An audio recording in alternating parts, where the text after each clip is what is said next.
given to David that burns in my heart in this place. That these lamps over here, in the biblical story, all the way from David, kingship after kingship after kingship, many of them totally corrupt, and yet God was standing with a promise that he had given to David, that he was going to build a house out of a son from his own body. And that house would be entrusted with a kingdom that would never end. And it would be a kingdom for all the peoples of the earth. And this would be good news for all mankind. I love a lamp in this place. I was going to think tonight I could say something about these feel like the days of Haggai to me. And just with a few minutes, I can't talk about Haggai, but the prophet Haggai and what happened in his day. And it had to do with cedar paneling. People were building their own houses out of cedar while God's house lay in ruins. That house of prayer that was rooted in that promise to David, and that promise to David is rooted in the promise to Abraham. And the people got stirred up because a prophet came to town. And let me tell you, in this place, I have heard the words of prophets. Oh, they cause my heart to sing. And when Cheryl said what she wanted to do to this wall back here, have you all looked carefully at this wall? This is full of symbolic significance in my mind. She didn't want to come here and it cost her nothing. That's what real worship is about. And she said she wanted the entryway to have a cross above those two doors. Do you see the cross in the paneling? The vertical panels and then the horizontal? That's kind of a veiled symbol of the cross. This has great meaning to me because in India, where we served for many, many years, there was a day, and I'll never forget the day, where we went up on a hill, and on the top of that hill was a great big red cross. And there was a ceremony that we were leading 60 life prisoners into, and they were under sentence because they murdered somebody, and they were in prisons for life.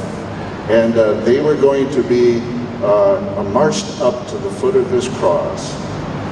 And my wife and I and two other people, I was to take off a red bandana that symbolized their blood guiltiness before God in terms of what they had done. And as these prisoners, if you can imagine, came up a path to the top of this hill and stood at the foot of this cross, I was to take the red bandana off their head and turn around and drop it at the foot of the cross. My wife took a white bandana and put it on their head. The next person took their finger and marked their forehead with a cross. And then they were handed a scroll of all that God has promised and what he would do to forgive their sin. Well, if you can imagine, 60 prisoners, we did that in silence. But oh, the power and the significance of what happened on that day. These guys went down and they went into a building, and there was this spontaneous worship for hours that took place. And it was such a powerful day, they decided to build a big baptismal tank in the shape of a cross at the foot of that hill. And that cross back there. There was an old Indian who witnessed this, and he said, this is the power that India is looking for. Wow. And we experienced it on that day in an amazing way. And so I am so thankful that when you walk into this house, you walk in at the foot of the cross. This is the power that the nations of the earth long to find. And as those panels were going up, I get to say, Graham and I did those panels over here on the right. But those windows were all covered, and they started to take off. See the windows on the right and the left? They started to take off the paint, and they were glowing with the sun, and it was golden. It was just yellow light that was coming through. And I said to myself, oh, isn't that it? On the right and the left is glory coming into this building. Remember the disciples that wanted to sit on Jesus' right and his left in his glory? But they had no idea what they were really asking for. Can you drink the cup I'm going to drink? Can you be baptized with the baptism I'm baptized with?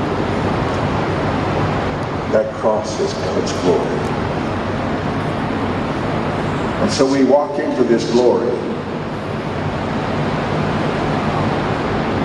Over there on the right is that big bookshelf. Now I like to think of that bookshelf as the most foundational book on that bookshelf is this book.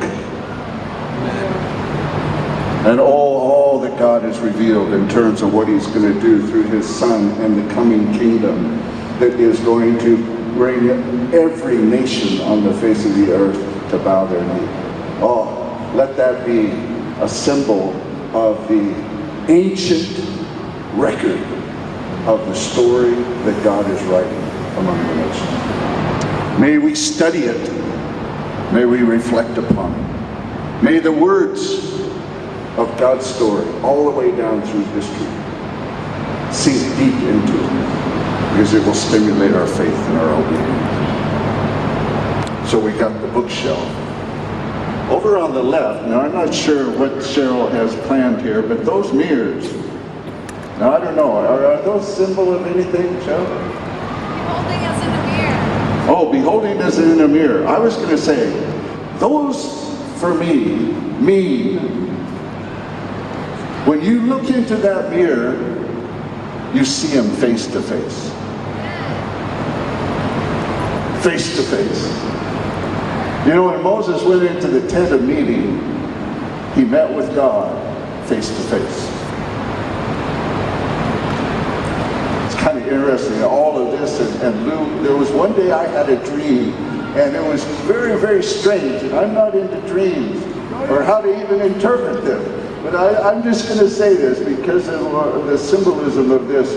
Lou was looking straight at me in my face, and I was looking at his face, and there was nothing said, but it was just like I was to look into his face. He was to look into we were to look at each other face to face. Far more significant is to look into the face of God. Let's see him face to face. So we got that. It's dwelling in the tent, meeting with God face to face. We've got that great record of his story over on the right.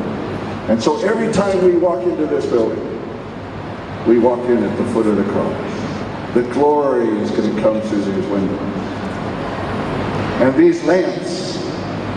And then all of this is for what? You look up here on the walls, and the nations of the earth. John and Evelyn and the whole epicenter who's in here, who is sending forth people and praying for these people, along with all else that is taking place here. This is a house of prayer for all the nations of the earth. Amen. And we have what the nations are thirsting after. Yeah. May it be fulfilled in a whole new way in our day.